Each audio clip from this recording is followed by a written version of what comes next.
السلام علیکم ورحمۃ اللہ وبرکاتہ۔ آج ہم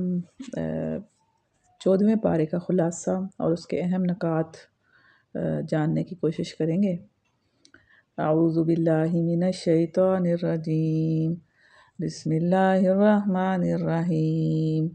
رب اشرح لی صدری ویسر لی امری واحلل عقدۃ من لسانی یفقہوا قولی۔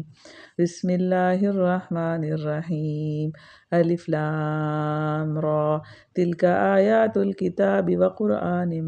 مبین ربما یود الذین کفروا لو کانوا مسلمین ذرہم یاکلوا ویتمتعوا ویلہہم الامل فسوف یعلمون۔ صدق اللہ العظیم۔ سورہ ہجر شروع ہو رہی ہے اور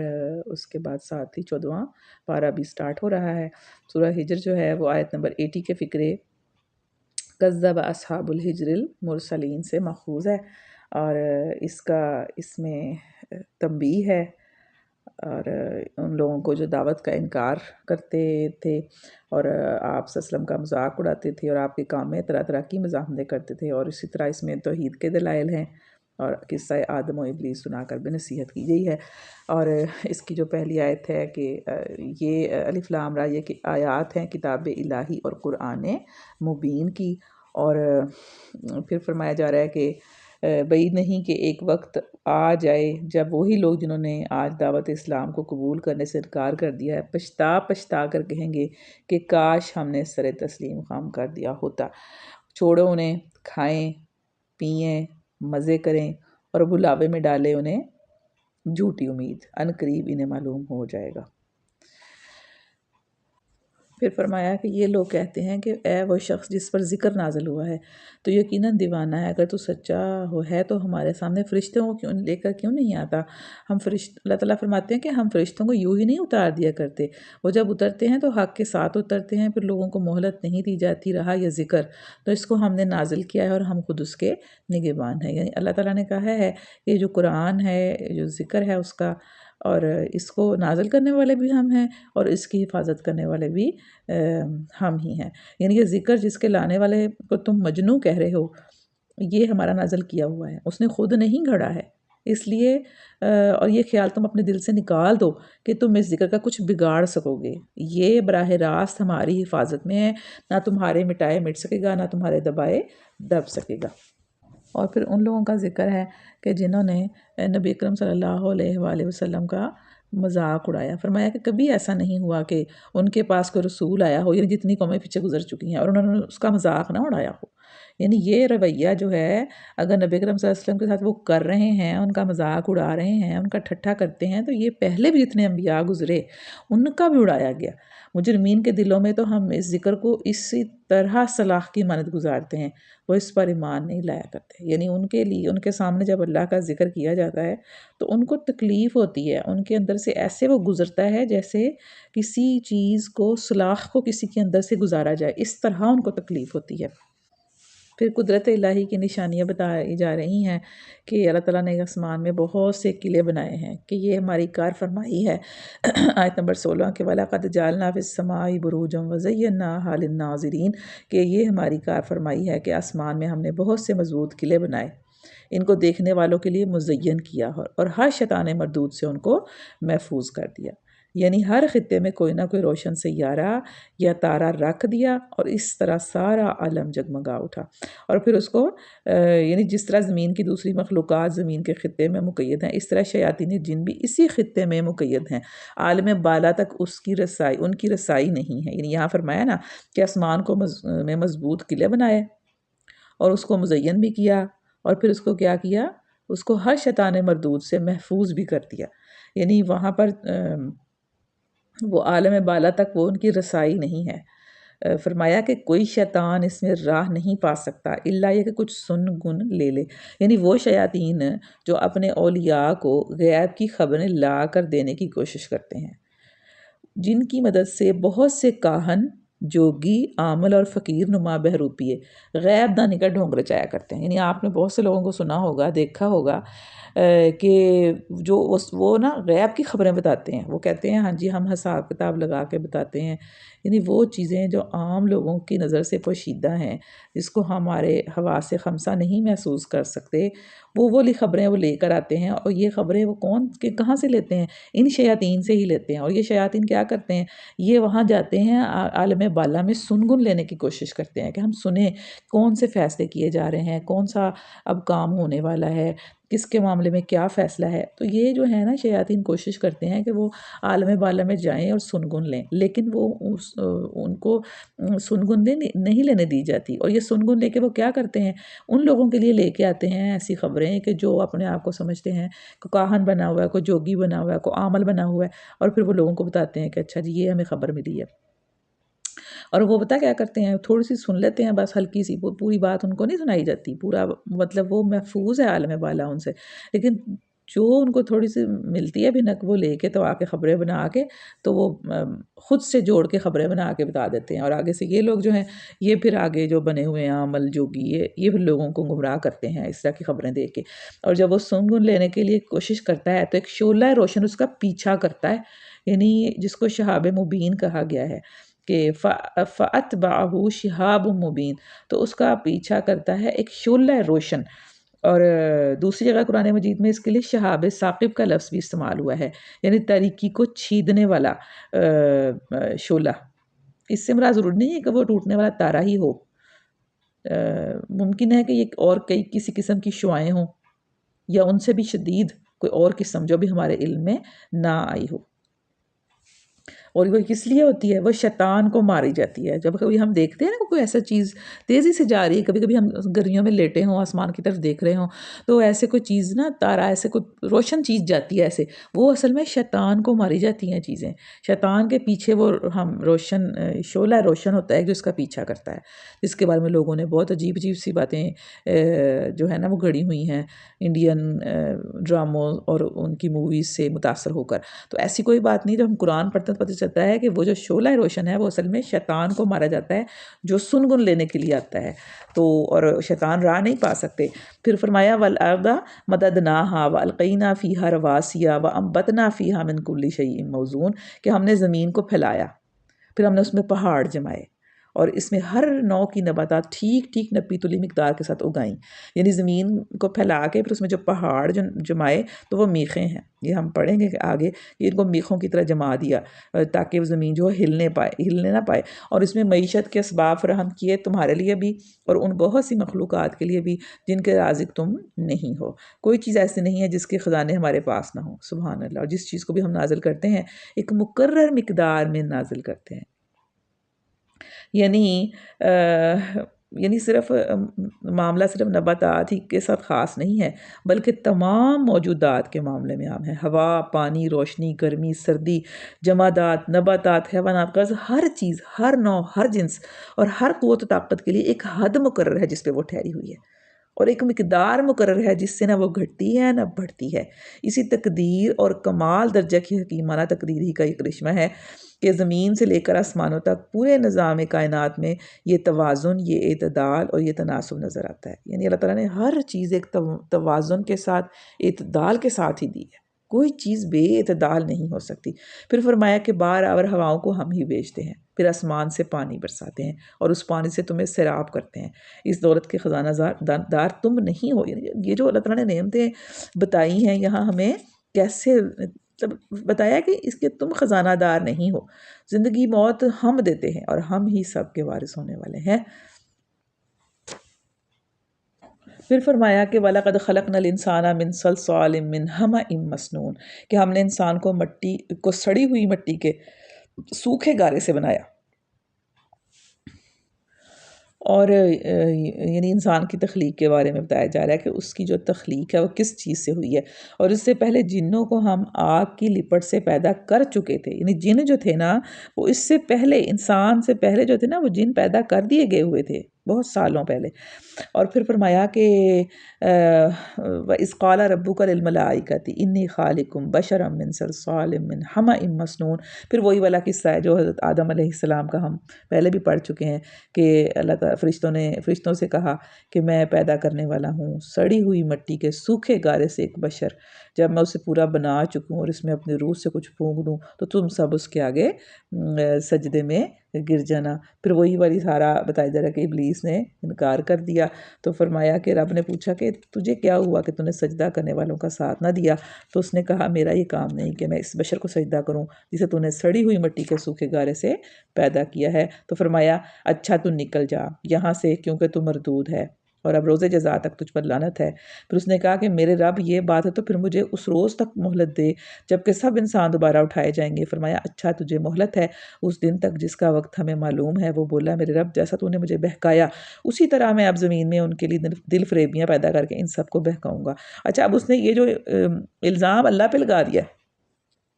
کہ بات اس نے نہیں مانی، اللہ تعالیٰ کی حکم اس نے نہیں مانا، اور کہہ دیا کیا کہہ دیا کہ تو نے مجھے بہکایا اسی طرح میں زمین میں ان کے لیے دل فریبیاں پیدا کر کے ان سب کو بہکاؤں گا سوائے تیرے ان بندوں کے جنہیں تو نے ان میں سے خالص کر لیا ہو، یعنی مخلص بندے جو ہیں وہ محفوظ رہیں گے۔ فرمایا یہ راستہ ہے جو سیدھا مجھ تک پہنچتا ہے،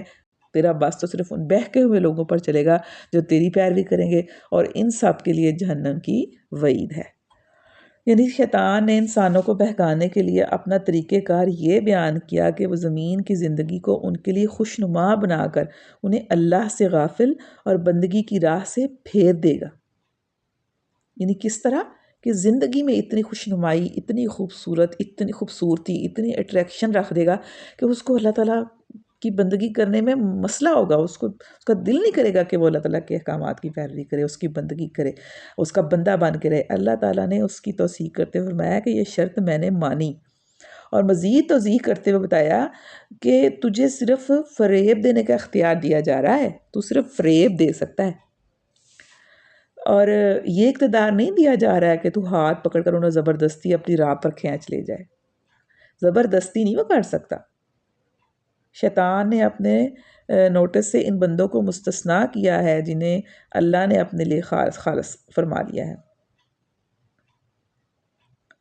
یعنی کہ شیطان جو ہے اس کا زور نہیں ہوگا، وہ صرف بہکا سکتا ہے، وہ پھسلا سکتا ہے، وہ اٹریکٹ کر سکتا ہے ایسی چیزوں کی طرف جو اللہ کو پسند نہیں ہے، اور اس کے ذریعے سے وہ اللہ تعالیٰ کی بندگی سے روکنے کی کوشش کر سکتا ہے، لیکن اس کے پاس زور نہیں ہے۔ اور پھر فرمایا کہ جن پہ بس چلے گا ان کے لیے جہنم ہے، پھر ان کے لیے صاف بتا دیا گیا۔ اور پھر جہنم کا آگے بتایا جا رہا ہے کہ لہا سبعۃ ابواب، کس کے؟ اس کے، یعنی لہا اس کے لیے، کس کے لیے؟ جہنم کے لیے 7 دروازے ہوں گے، لکل باب منہم جزء مقسوم، اور اس کے ہر دروازے کے لیے ان میں سے ایک حصہ مخصوص کر دیا گیا ہے۔ یعنی کہ جہنم کے بھی 7 دروازے ہوں گے، اور یعنی کہ یہ دروازے ان گمراہیوں اور نافرمانیوں کے لحاظ سے ہیں جن پر چل کر آدمی اپنے لیے دوزخ کی راہ کھولتا ہے۔ مثلا کوئی دہریت کے راستے سے دوزخ کی طرف جاتا ہے، کوئی شرک کے راستے سے، کوئی نفاق کے راستے سے، کوئی نفس پرستی اور فسق و فجور کے راستے سے، کوئی ظلم و ستم اور خلق آزاری کے راستے سے، کوئی تبلیغ ضلالت یعنی غلط راستے کی طرف رہنمائی کرنے اور کفر کو قائم کرنے، کفر کے نظام کو قائم کرنے کے راستے سے، یعنی کوئی بے حیائی اور برائی کے راستے سے، یعنی اس طرح ہر کوئی جس راستے سے پہ جائے گا اس راستے وہی دروازہ اس کے لیے جہنم کا کھول دیا جائے گا۔ پھر اس کے بخلاف متقیوں کے لیے بتایا جا رہا ہے کہ ان کے لیے باغات ہوں گے، متقی لوگ باغوں اور چشموں میں ہوں گے، اور ان سے کہا جائے گا کہ داخل ہو جاؤ ان میں سلامتی کے ساتھ بے خوف و خطر۔ اللہم ربنا جعلنا منہم، اللہم انا نسألک جنت الفردوس، آمین۔ ان کے دلوں میں جو تھوڑی بہت کھوٹ کپٹ ہوگی اسے ہم نکال دیں گے۔ جیسے انسان ہے نا، تو دلوں کے اندر کوئی نہ کوئی رنجش، کوئی نہ کوئی دکھ، کوئی نہ کوئی کسی کی طرف سے کوئی بات رہتی ہے، کیونکہ ہم فرشتے تو نہیں ہیں، انسان کتنے بھی اچھے ہو جائیں تو دوسروں کے لیے کچھ نہ کچھ مسئلہ تو دل میں رہتا ہی ہے کسی نہ کسی کے لیے، تو وہ اللہ تعالیٰ اس دن صاف کر دیں گے، وہ آپس میں بھائی بھائی بن کر آمنے سامنے تختوں پر بیٹھیں گے۔ اللہ ہمیں ان لوگوں میں شامل کر دے، آمین۔ انہیں وہاں نہ کسی مشقت سے پالا پڑے گا، نہ وہ وہاں سے نکالے جائیں گے۔ اللہم ربنا جعلنا منہم، کتنی پیاری یہ آیات ہیں۔ اور اس کی تشریح حدیث میں نبی صلی اللہ علیہ وسلم نے فرمایا کہ اہل جنت سے کہہ دیا جائے گا کہ اب تم ہمیشہ تندرست رہو گے، کبھی بیمار نہ پڑو گے، اور اب تم ہمیشہ زندہ رہو گے، کبھی موت تم کو نہ آئے گی، اور اب تم ہمیشہ جوان رہو گے، کبھی بڑھاپا تم پر نہ آئے گا، اور اب تم ہمیشہ مقیم رہو گے، کبھی کوچ کرنے کی تمہیں ضرورت نہ ہوگی۔ یہ بھی بہت بڑی نعمت ہے کہ انسان مقیم ہو۔ دیکھیے دنیا میں بھی انسان کو اپنا گھر کتنا پیارا لگتا ہے، کیوں؟ کیونکہ وہ اپنا ہوتا ہے. اگر کہیں کرائے پہ رہ رہا ہو یا کسی ایسی جگہ پہ رہ رہا ہو جس کو چھوڑنا ہے، تو وہ اس کو اتنا سکون نہیں آتا جتنا وہ سکون اس کو اپنے گھر میں ہوتا ہے کہ یہ میرا ہے، یہ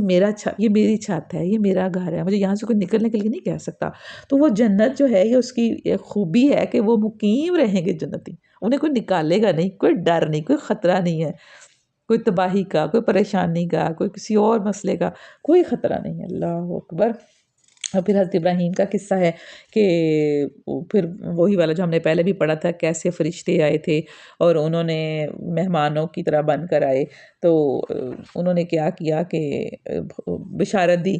بیٹے کی، اسحاق کے پیدا ہونے کی خوشخبری دی، اور پھر اس کے بعد انہوں نے کہا کہ ہم مجرم قوم کی طرف بھیجے گئے ہیں، یعنی لوط کی قوم کی طرف. یعنی فرشتے وہی تھے لیکن دو کاموں کے لیے آئے تھے، ایک طرف خوشخبری لے کر آئے تھے اور ایک طرف وہ عذاب بن کر آئے تھے، عذاب لے کر آئے تھے. تو وہ لوط کی قوم پر یعنی وہ عذاب آیا تھا، تو اس کا پھر ذکر ہے. اور تو پھر یہاں پہ فرمایا گیا کہ لہٰذا تم کچھ رات رہے اپنے گھر والوں کو لے کر نکل جاؤ اور خود ان کے پیچھے پیچھے چلو. یعنی اس غرض سے اپنے گھر والوں کے پیچھے چلو کہ ان میں سے کوئی ٹھہرنے نہ پائے، تم میں سے کوئی پلٹ کر نہ دیکھے. یعنی اس کا مطلب یہ نہیں کہ پلٹ کر دیکھتے ہی تم پتھر کے ہو جاؤ گے،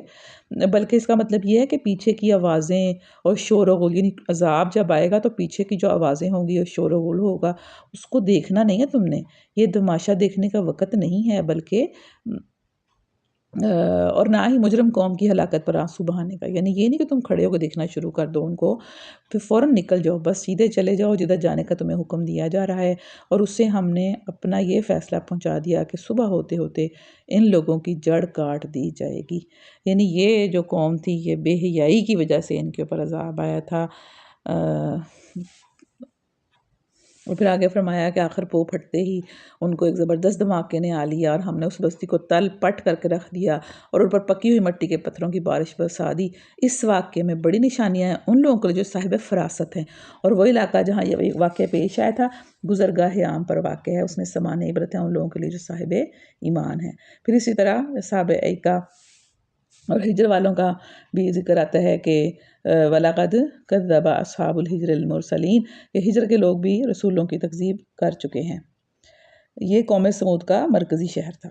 ٹھیک ہے، اس کا پہلے بھی ہم پڑھ چکے ہیں کہ ان کو بھی اللہ تعالیٰ کہتے ہیں ہم نے اپنی آیات دکھائیں، اپنی نشانیاں دکھائیں، لیکن وہ سب نظر انداز کرتے رہے. وہ پہاڑ تراش تراش کر مکان بناتے تھے اور اپنی جگہ بالکل مطمئن تھے. آخرکار ایک زبردست دھماکے نے ان کو صبح ہوتے آ لیا اور ان کی کمائی ان کے کچھ کام نہ آئی.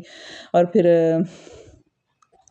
فرمایا جا رہا ہے کہ اے محمد صلی اللہ علیہ وآلہ وسلم ان لوگوں کی بےہودگیوں پر، اب آگے نبی صلی اللہ علیہ وسلم سے فرمایا جا رہا ہے کہ ان لوگوں کی بےہودگیوں پر شریفانہ درگزر سے کام لو، یقیناً تمہارا رب سب کا خالق ہے اور سب کچھ جانتا ہے. یعنی وہ جانتا بھی ہے، اس کو پورا تسلط بھی ہے، اور وہ سب دیکھ رہا ہے کہ آپ کے ساتھ یہ لوگ کیا رویہ رکھ رہے ہیں. تو آگے ان کو تسلی دی جا رہی ہے اور ان کو بتایا جا رہا ہے کہ ہم نے آپ کو کیا کچھ دیا. فرمایا ہم نے تم کو 7 ایسی آیات دے رکھی ہیں جو بار بار دہرائی جانے کے لائق ہیں. وہ کون سی ہیں 7 آیات؟ وہ سورۃ الفاتحہ ہیں کہ وَلَقَدْ آتَيْنَاكَ سَبْعًا مِّنَ الْمَثَانِي وَالْقُرْآنَ الْعَظِيمِ، اور دوسری کیا چیز دی ہے؟ اور قرآن عظیم عطا کیا ہے. یعنی آپ صلی اللہ علیہ وسلم کو ایک طرح سے صبر دیا جا رہا ہے، تسلی دی جا رہی ہے، حوصلہ دیا جا رہا ہے کہ آپ کو جو ہم نے دیا ہے نا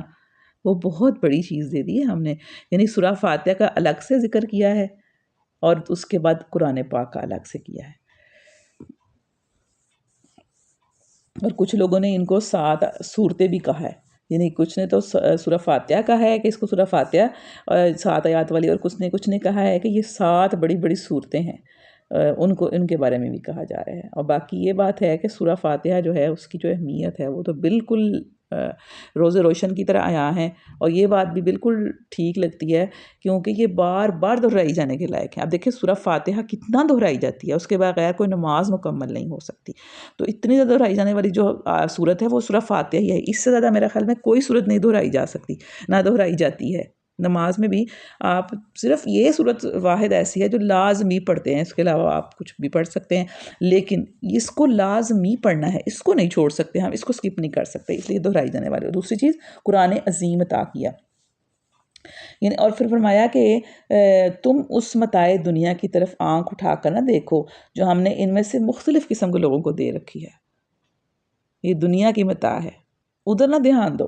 اور نہ ان کے حال پر اپنا دل کڑاؤ، کیونکہ نبی صلی اللہ علیہ وسلم کو بہت تکلیف ہوتی تھی کہ جب وہ ان لوگوں کو دیکھتے تھے وہ گمراہیوں میں پڑے ہوئے ہیں، اخلاقی خرابیوں میں پڑے ہوئے ہیں اور تباہی بربادی کی طرف جا رہے ہیں، تو وہ بہت دل کڑتا تھا ان کا، پریشان ہوتے تھے، اور انہیں چھوڑ کر ایمان لانے والوں کی طرف جھکو اور نہ ماننے والوں سے کہہ دو کہ میں تو صاف صاف تنبیہ کرنے والا ہوں۔ اور یہ اسی طرح کی تنبیہ ہے جیسے ہم نے ان تفرقہ پردازوں کی طرف بھیجی تھی جنہوں نے اپنے قرآن کو ٹکڑے ٹکڑے کر ڈالا، یعنی تقسیم کر دیا دین کو، اس کی بعض باتوں کو مانا اور بعض کو نہ مانا، اور ان میں طرح طرح کی کمی بیشی کر کے 20 فرقے بنا لیے۔ دیکھیں آج بھی ہم یہی کچھ کر رہے ہیں کہ فرق ڈالتے جا رہے ہیں چیزوں کے اندر، تقسیم کر رہے ہیں قرآن کو، ٹکڑے ٹکڑے کر رہے ہیں۔ پھر فرمایا ہمیں معلوم ہے کہ جو باتیں یہ لوگ تم پر بناتے ہیں ان سے تمہارے دل کو سخت کوفت ہوتی ہے، اس کا علاج یہ ہے۔ اب یہ علاج بتایا جا رہا ہے کہ اللہ کرے کہ ہم بھی یہ علاج کرنے والے ہو جائیں کہ جب لوگوں کی باتوں سے ہمارا دل کڑے اور پریشان ہو اور ہم حق پر بھی ہوں، یہ نہیں کہ نہ حق پر ہوں، حق پر بھی ہوں، تو پھر کیا علاج ہے؟ فَسَبِّحْ بِحَمْدِ رَبِّكَ وَكُن مِّنَ السَّاجِدِينَ، کہ اپنے رب کی حمد کے ساتھ اس کی تسبیح کرو اور اس کی جناب میں سجدہ بجا لاؤ، اور اس آخری گھڑی تک اپنے رب کی بندگی کرتے رہو جس کا آنا یقینی ہے۔ یہ ہے یعنی، اور پھر خاص طور پہ یہ ان لوگوں کے لیے ہے کہ جو اللہ کے دین کا کام کرتے ہیں، جو اللہ کے دین کی اقامت کے لیے کوشاں ہیں۔ ان کو بہت باتیں سننی پڑتی ہے، لوگوں کی بہت طرح کی باتیں ان کو فیس کرنی پڑتی ہیں۔ تبلیغ حق اور دعوت اصلاح کی کوششوں میں جن تکلیفوں اور مصیبتوں سے تم کو سابقہ پیش آتا ہے، ان کے مقابلے کی طاقت اگر تمہیں مل سکتی ہے تو صرف نماز اور بندگی رب پر استقامت سے مل سکتی ہے۔ یہی چیز تمہیں تسلی بھی دے گی، تم میں صبر بھی پیدا کرے گی، تمہارا حوصلہ بھی بڑھائے گی، اور تم کو اس قابل بھی بنا دے گی کہ دنیا بھر کی گالیوں اور مذمتوں اور مزاحمتوں کے مقابلے میں اس خدمت پر ڈٹے رہو جس کے انجام دہی میں تمہارے رب کی رضا ہے۔ پھر اس کے بعد سورہ نحل سٹارٹ ہو جاتی ہے، اور سورہ نحل کا مطلب جو ہے وہ ہے شہد کی مکھی، اور یہ آیت نمبر 68 کے فکرے وَأَوْحَىٰ رَبُّكَ إِلَى النَّحْلِ سے ماخوذ ہے، اور یہ بھی محض علامت ہے، موضوع بحث یہ نہیں ہے، نہ ہی ہے اس کا عنوان ہے۔ اور اس میں شرک کا ابطال، توحید کا اثبات، اور دعوت پیغمبر کو نہ ماننے والوں کے ماننے کے برے نتائج سے آگاہ کیا گیا ہے۔ بسم اللہ الرحمن الرحیم، اتی امر اللہ فلا تستعجلوا سبحانہ وتعالی عما یشرکون، کہ آ گیا اللہ کا فیصلہ، اب اس کے لیے جلدی نہ مچاؤ، پاک ہے وہ اور بالا و برتر ہے اس شرک سے جو یہ لوگ کر رہے ہیں۔ اب یہاں پر جو فیصلہ ہے نا، اس سے مراد نبی اکرم صلی اللہ علیہ وآلہ وسلم کی مکہ سے ہجرت ہے، جس کا حکم تھوڑی مدت بعد ہی دیا گیا۔ یہ بات قرآن کے مطالعے سے پتہ چلتی ہے کہ نبی جن لوگوں کے درمیان مبعوث ہوتا ہے نا، ان کا جب انکار حد سے بڑھ جاتا ہے نا، جب انکار کی جب آخری سرحد آ جاتی ہے نا، تو تب بھی اس کو ہجرت کا حکم دیا جاتا ہے، اور یہ حکم ان کی قسمت کا فیصلہ کر دیتا ہے، یعنی یا تو پھر اس کے بعد ان پر عذاب آ جاتا ہے، اور مطلب یہی بات ہمیں تاریخ سے معلوم ہوئی ہے کہ ہجرت جب واقع ہوئی، اور ہجرت جب واقع ہوئی تو کفار مکہ سمجھے کہ فیصلہ ان کے حق میں ہے، لیکن ہوا کیا کہ 8-10 سال کے اندر دنیا نے دیکھ لیا کہ مکے سے جو تھوڑے سے لوگ نکلے تھے نا، انہوں نے کیسے پوری دنیا کے اوپر وہ چھا گئے، غلبہ پا لیا۔ پھر فرمایا وہ اس روح کو اپنے جس بندے پر چاہتا ہے اپنے حکم سے ملائکہ کے ذریعے نازل فرما دیتا ہے، یعنی روح نبوت کو جس سے بھر کر نبی کام اور کلام کرتا ہے،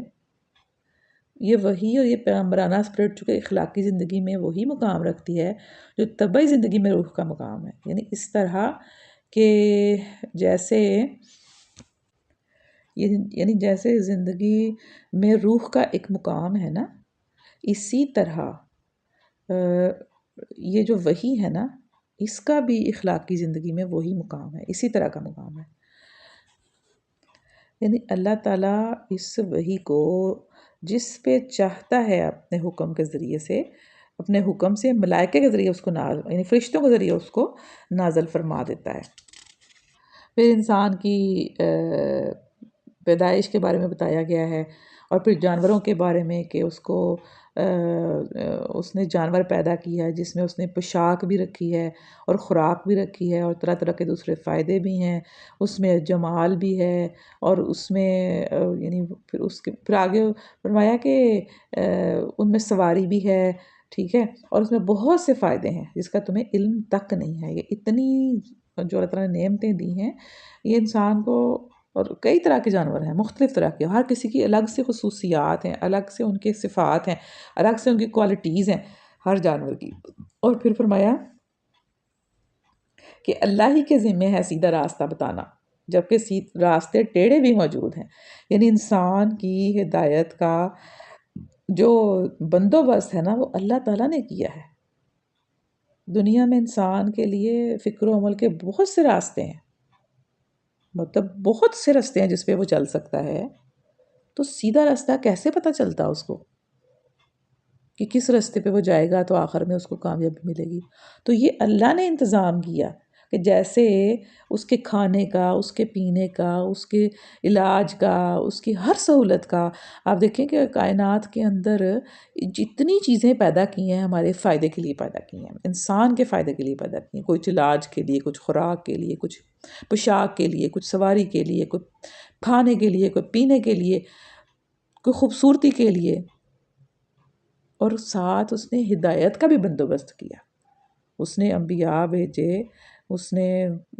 لگاتار بھیجے، وقفے وقفے سے بھیجے. کس لیے بھیجے؟ وہ انسان کی ہدایت کے لیے. اللہ تعالیٰ نے اس کا انتظام کیا باقاعدہ انسان. اور ہمیں اس بات کا نہ ہم شکر کرتے ہیں، نہ ہمیں اس بات کا احساس ہے کہ اللہ تعالیٰ نے ہماری ہدایت کے لیے کتنا زبردست بندوبست کیا ہوا. اگر وہ چاہتا تو تم سب کو ہدایت دے دیتا، یعنی اس کے لیے مشکل نہیں تھا کہ وہ سب کو ہی صحیح راستے پہ رکھتا. لیکن یہ تو آزمائش تھی، جس کا ہی بعد میں اجر ملے گا اور جس کی وجہ سے انسان کا حساب کتاب ہوگا. پھر اللہ تعالیٰ کی نعمتیں ہیں کہ آسمان سے پانی برسایا، جانوروں کے لیے چارہ پیدا ہوا، پانی سے کھیتیاں اگتی ہیں، زیتون اور کھجور اور انگور اور طرح طرح کے پھل پیدا ہوتے ہیں. پھر فرمایا اس میں بڑی نشانی ہے ان لوگوں کے لیے جو غور و فکر کرتے ہیں. پھر فرمایا کہ بھلائی ہے تمہاری، اس نے تمہاری بھلائی کے لیے رات اور دن کو، سورج اور چاند کو مسخر کر دیا، اور یہ سب تارے بھی اسی کے حکم سے مسخر ہیں. یعنی ہر چیز اللہ تعالیٰ نے انسان کے لیے پیدا کی. پھر فرمایا اس نے تمہارے لیے سمندر کو مسخر کر دیا تاکہ تم اس سے گوشت نکالو، تازہ گوشت نکل کھاؤ. آپ دیکھیں گے مچھلی جو سمندر کا شکار ہے وہ کتنا مطلب ایک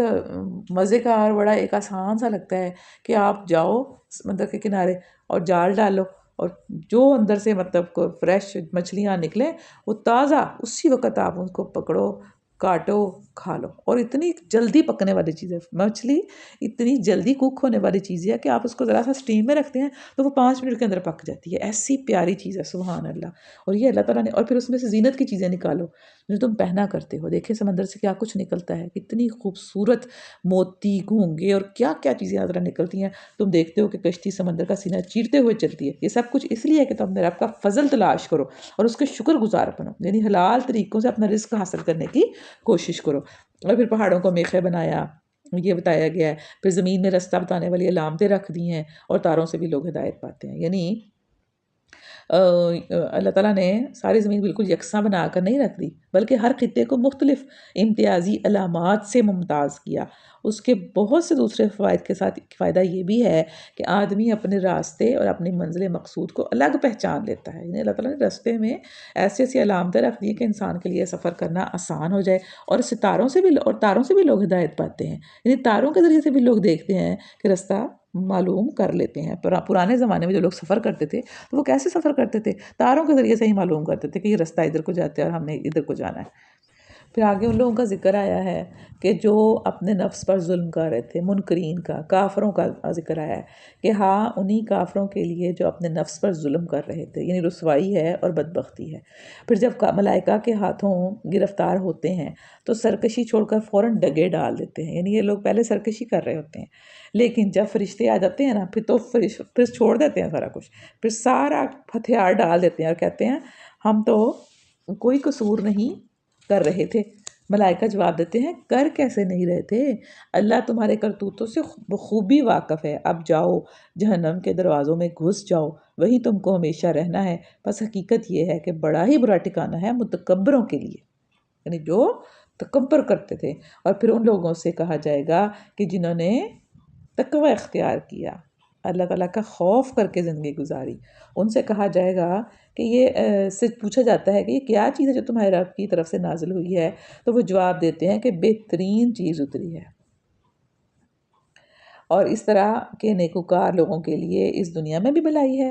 اور آخرت کا گھر تو ضرور ہی ان کے حق میں بہتر ہے۔ بڑا اچھا گھر ہے متقیوں کا، دائمی قیام کی جنتیں جن میں وہ داخل ہوں گے، نیچے نہریں بہہ رہی ہوں گی، اور سب کچھ وہاں عین ان کی خواہش کے مطابق ہوگا۔ سبحان اللہ، یہ ہے جنت کی اصل تعریف۔ وہاں انسان جو کچھ چاہے گا وہی اسے ملے گا، اور کوئی چیز اس کی مرضی اور پسند کے خلاف نہ ہوگی۔ دنیا میں کسی رئیس، کسی امیر کبیر، کسی بڑے سے بڑے بادشاہ کو بھی یہ نعمت کبھی میسر نہیں آئی،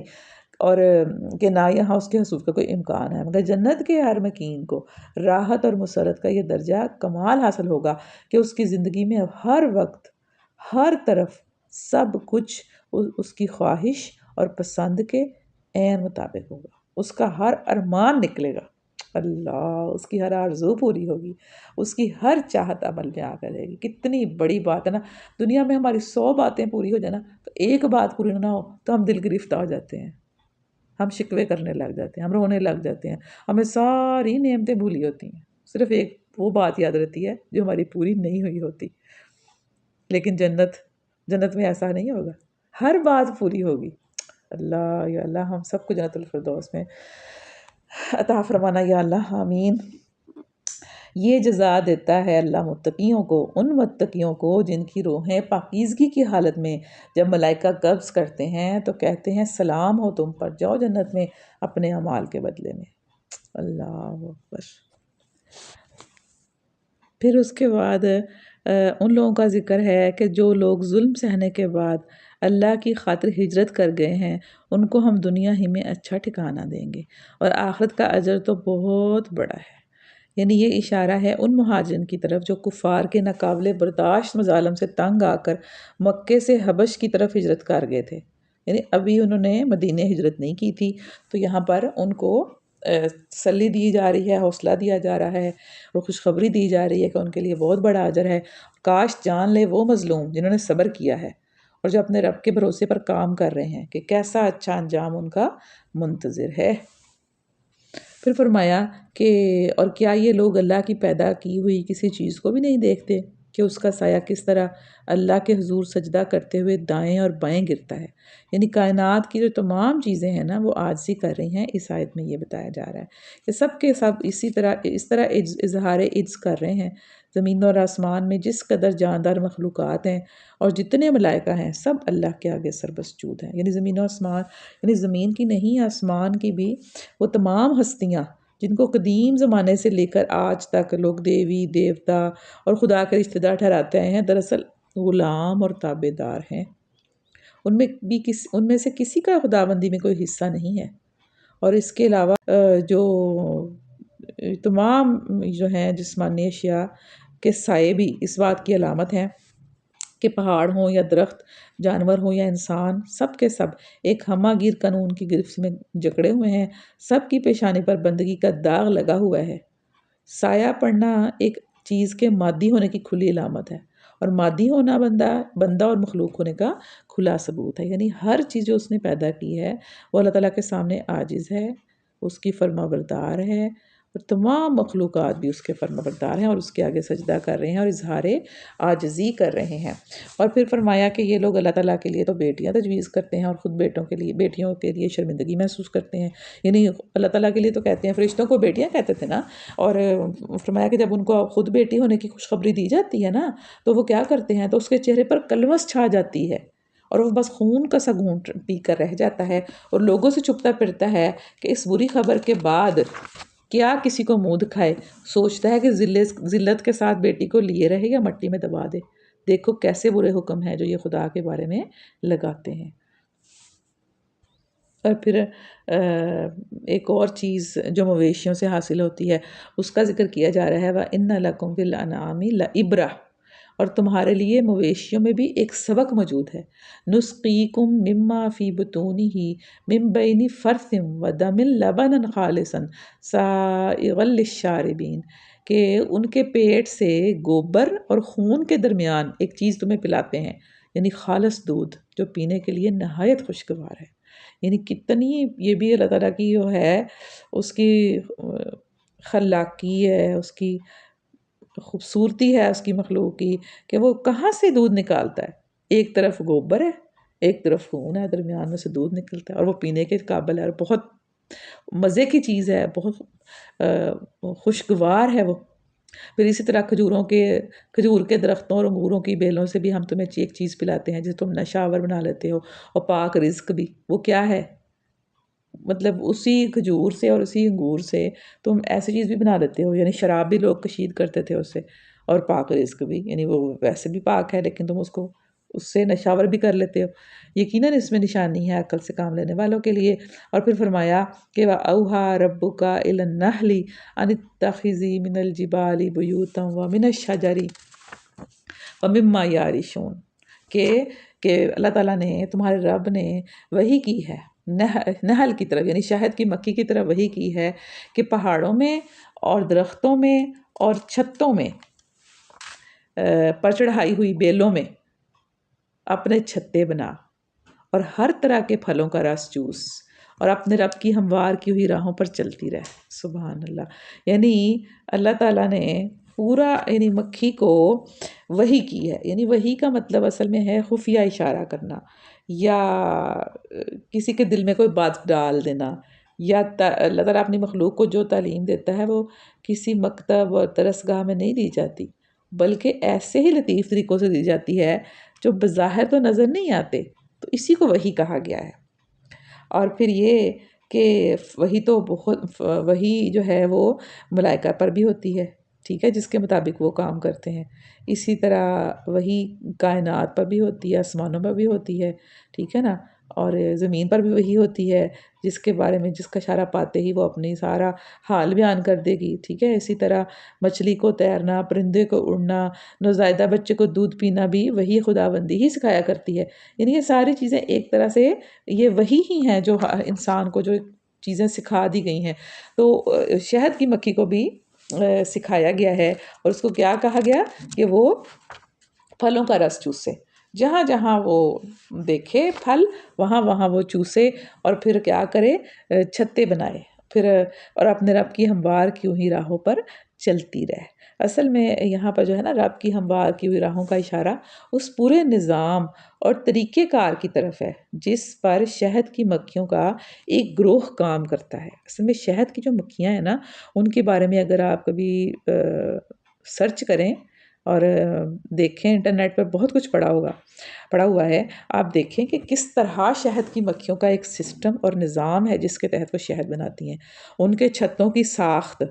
یعنی جس طرح وہ بنے ہوئے ہوتے ہیں، ان کے گروہ کی تنظیم، یعنی پورا ان کی ایک تنظیم کی طرح، ایک جماعت کی طرح وہ کام کرتے ہیں۔ ان کا کام الرٹ اپ نہیں ہے کہ جس مکھی کا دل کیا ادھر کو چلی گئی، جس کا ادھر کو دل کا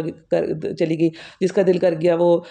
بیٹھ گئی، جس کا دل کر گیا وہ اٹھ گئی، نہیں، بلکہ ان کے اندر ایک تنظیم ہے، ان کے گروہ کی تنظیم، ان کے مختلف کارکنوں کی تقسیم کار۔ دیکھیں کسی بھی جماعت کے اندر بھی کوئی کام کرنا ہو نا تو وہ کیسے کرتے ہیں، ان کے کارکنوں کے درمیان چیزوں کو تقسیم کیا جاتا ہے کہ اس نے یہ کرنا ہے، اس نے وہ کرنا ہے، اور شہد کی مکھیاں بھی اسی طرح کرتی ہیں، ان کے باقاعدہ تقسیم کار ہے کہ کس نے کیا کام کرنا ہے، کتنا کرنا ہے، پھر ان کی فراہمی غذا کے لیے پہم آمد و رفت،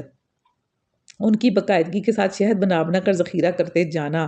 یہ سب وہ راہیں ہیں جو ان کے عمل کے لیے ان کے رب نے اس طرح ہموار کر دی ہیں کہ انہیں کبھی سوچنے اور غور و فکر کرنے کی ضرورت پیش ہی نہیں آتی۔ وہ ایسے سسٹم کے تحت بندھی ہوئی ہیں کہ وہ اس سسٹم سے نکلتی نہیں ہیں، جو نکلتی ہیں نا اس کو مار دیا جاتا ہے، اس کو ختم کر دیا جاتا ہے۔ بس ایک مقرر نظام ہے جس پر ایک لگے بندے طریقے پر شکر کے یہ بے شمار چھوٹے چھوٹے کارخانے ہزار ہا برس سے کام کیے چلے جا رہے ہیں۔ سبحان اللہ۔ پھر فرمایا کہ اس مکھی کے اندر سے رنگ برنگ کا ایک شربت نکلتا ہے جس میں شفا ہے لوگوں کے لیے، یقیناً اس میں بھی ایک نشانی ہے ان لوگوں کے لیے جو غور و فکر کرتے ہیں۔ اب اندر سے نکلتا کیا ہے؟ شہد نکلتا ہے۔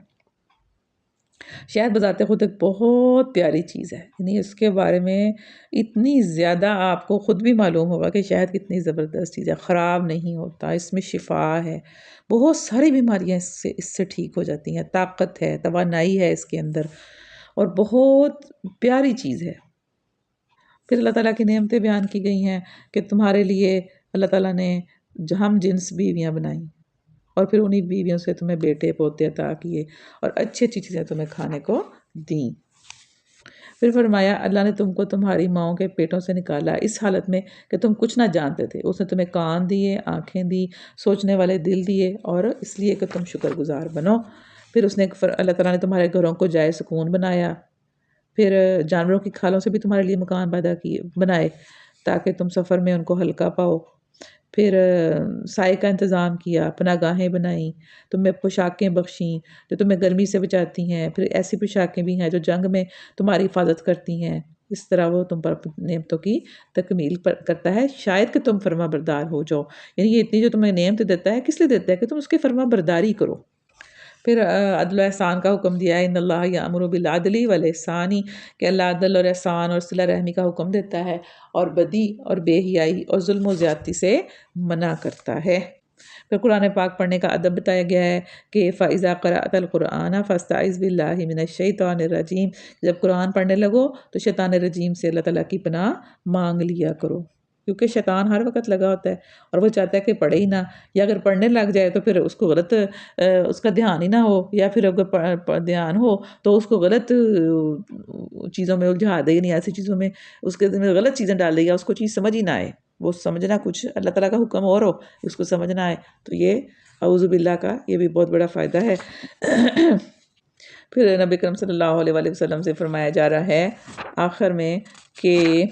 اپنے رب کے راستے کی طرف دعوت و حکمت اور عمدہ نصیحت کے ساتھ، یعنی دعوت میں دو چیزیں ملحوظ رکھنی چاہیے، ایک حکمت اور دوسرے عمدہ نصیحت۔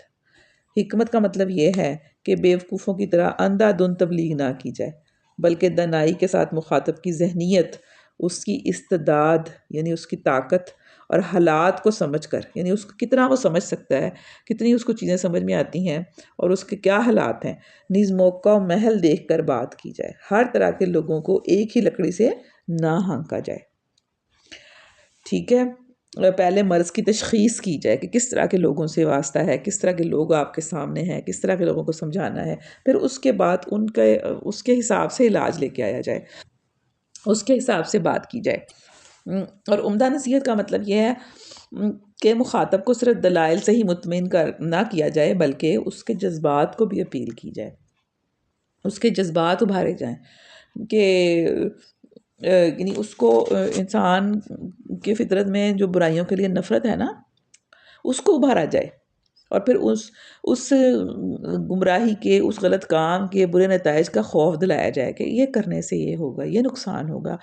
یہ انجام ہوگا اس کا۔ ہدایت اور عمل صالح کی محض یعنی اس کو صرف یعنی اس کی طرف رغبت اور شوق پیدا کیا جائے، ہدایت کی طرف اور عمل صالح کی طرف شوق پیدا کیا جائے، ٹھیک ہے، یعنی اس کے جو جذبات ہیں نا ان کو اپیل کیا جائے، اس طریقے سے دعوت دی جائے، اس طریقے سے بات کی جائے، یہ ہے بہترین طریقہ۔ اور پھر فرمایا کہ اور لوگوں سے مباحثہ کرو ایسے طریقے پر جو بہترین ہو، یعنی اگر کبھی آپس میں مناظرہ بازی کرنی پڑ جائے، بحث کرنی پڑ جائے کسی معاملے میں، ویسے تو بحث نہیں کرنی چاہیے لیکن کسی معاملے میں گفتگو کرنی پڑ جائے تو کیا کرو، بہترین طریقے سے کرو، اس میں الزام تراشیاں نہ لگاؤ، چوٹیں نہ لگاؤ، ایک دوسرے پر دانے نہ مارو، بلکہ اچھے طریقے سے شیریں کلامی کے ساتھ وہ اچھے بات کر کے اچھے طریقے سے بات کی، تاکہ اگلے کا جو دل ہے نا وہ موم ہو جائے اور وہ تسلیم کرنے لگ جائے۔ اگر مقابلہ کرنے لگ جائیں گے کسی کا تو پھر وہ بات مانے گا نہیں، بلکہ وہ اور ڈھیٹ ہو جائے گا، وہ اور ہٹ درم ہو جائے گا، وہ اور نفرت کرنے لگ جائے گا آپ سے۔ بلکہ آپ اس دوسرے سے اس طرح بات کریں کہ وہ اس کو دل کو محسوس ہو کہ آپ کے دل میں اس کے لیے اچھے جذبات ہیں اور آپ کے دل میں اس کے لیے درد ہے، اس طرح بات کریں۔ اللہ تعالیٰ ہمیں بہترین طریقے سے اپنے دین کو سمجھنے کی توفیق دے اور اس کو پھیلانے کی اور اس میں حکمت عطا فرمائے اور صبر دے ہم کو، آمین یا رب العالمین۔ وآخر دعوانا ان الحمد للہ رب العالمین۔ سبحانک ربک رب العزۃ عما یصفون وسلام علی المرسلین والحمد للہ رب العالمین۔ السلام علیکم ورحمۃ اللہ وبرکاتہ۔